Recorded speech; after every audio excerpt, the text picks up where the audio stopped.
Hey, welcome back, rescue fans. It's Roy Shaw with RoyOnRescue.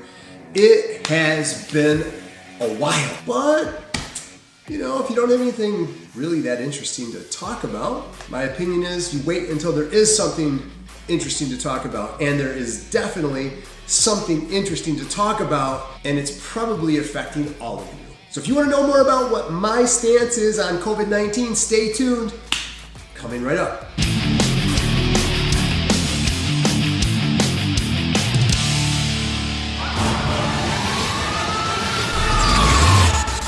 Months ago, this huge thing called COVID-19 hits the scene. I was very tempted to come out and talk about it. However, upon early research, I knew that this was going to be an evolving situation, and pretty much most of what we knew was how much we didn't know. And there's still a lot we don't know.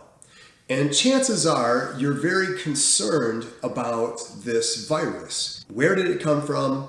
Why is it killing so many people? When is it going to end? But I think instead of just talking about the same things that everybody else is talking about, instead of sensationalizing this virus beyond what maybe it deserves as a sudden acute respiratory distress syndrome or SARS type of virus, I think it's more important to talk about how does it relate to rescue. Some of you are just simply thinking about, what do I do if I need to provide CPR to someone who potentially has COVID-19? Am I at risk? Will I catch this virus if I give CPR?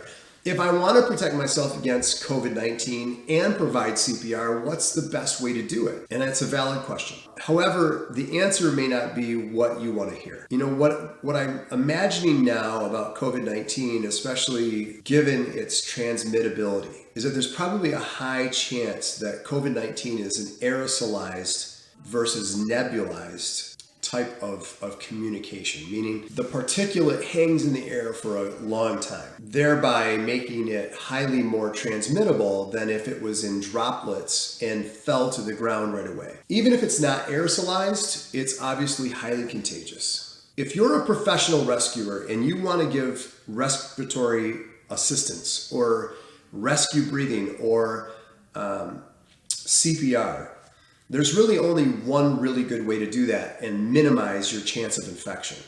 And that's by getting PPE that may not be available to you. If personal protective equipment in the form of a full Tyvek eye shield, completely sealed, with at least an N95 filtration mask, if not a P100 level face mask, that obviously tells you need to have a bag valve mask with oxygen supplementation, full gloves. You're going to have to isolate as if you're in a hazmat environment, and you would only be able to give resuscitation by means of ventilation assist adjuncts and full ability to decontaminate without cross-contamination for you to make it in and out of that type of rescue situation and minimize your risk and contracting the disease itself. Well, that's the healthcare professional level. What about for the lay rescuer? What about for the family member? What about for the neighbor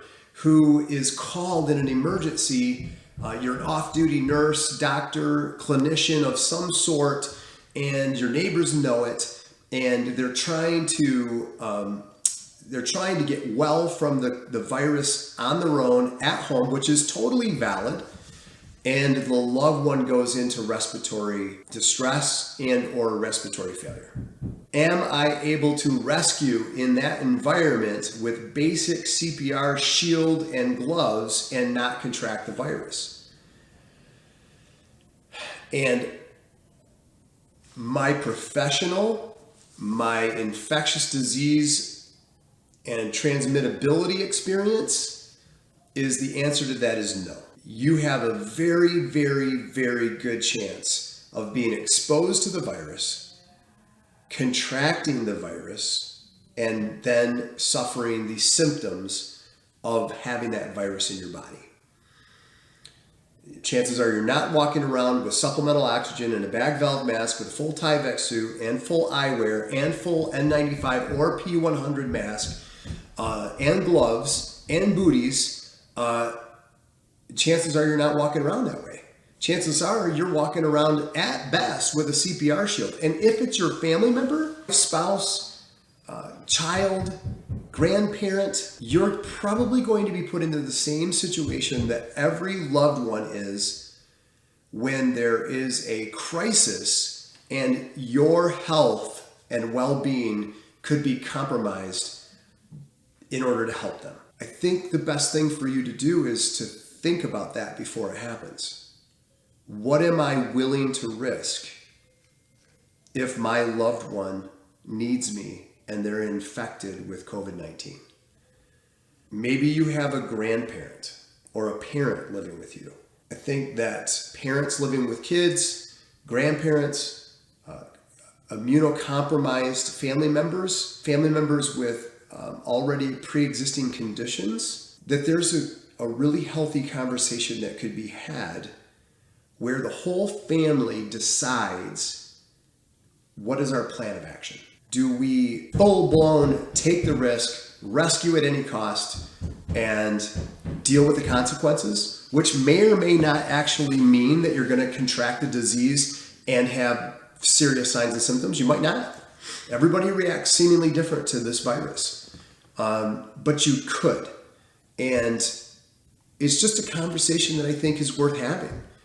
Should we have a plan, pre-talk about it, and then honor and respect the family member's decision? It could be a grandparent that says, look, I'm 88 years old. If I get this disease and I die from it, I do not want you, my son, my daughter, to come in and expose yourself if I'm self-quarantining at home and risk your own well-being. I'm at peace. I'm ready to die. Do not risk your well-being and the well-being of your family by coming in and trying to do CPR on me. I don't want it.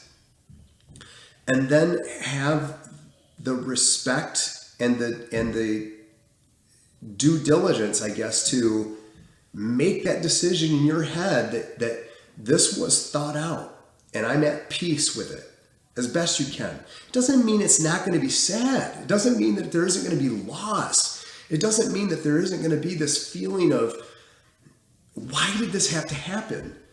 But that's aside from everything. You, by pre-talking about it, by pre-planning this, you're not caught unaware or ill-prepared. You will have had an opportunity to talk about it, to think about it. Even spouses might have to say, we are going to choose not to intervene because we've made a decision that one of us has to survive to take care of the children. This is unprecedented. These are difficult decisions, and there are no easy answers. So, Roy, what would you do to be able to help somebody and not get the disease? This side of full isolation PPE and proper ability to decontaminate prior to doffing my PPE. I'm afraid that this is a situation where if you choose to do basic CPR and first aid, you're basically saying to yourself, and I'm willing to face the effects. If you're a healthcare professional and you actually have all that PPE and you can do it safely, well, then you could probably do it and have a fairly good chance of not contracting the disease, as long as you follow all personal protective equipment protocols of proper donning and doffing and disinfection.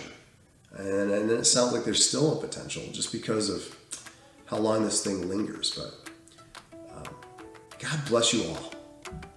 Thank you if you're a responder out there serving on the front lines. If you're a provider and you're overworked and ill-prepared and you're still serving the most vulnerable, thank you. God bless you. Thank you for your sacrifice for others. Truly the greatest sign of love there is. Be well. We're going to get through this. We will all talk about it one day. We will all have learned from it. Let this crisis help us to become better to be better prepared, but to become better people, more conscientious about life, helping others. And until next time, keep on rescuing. Talk to you soon.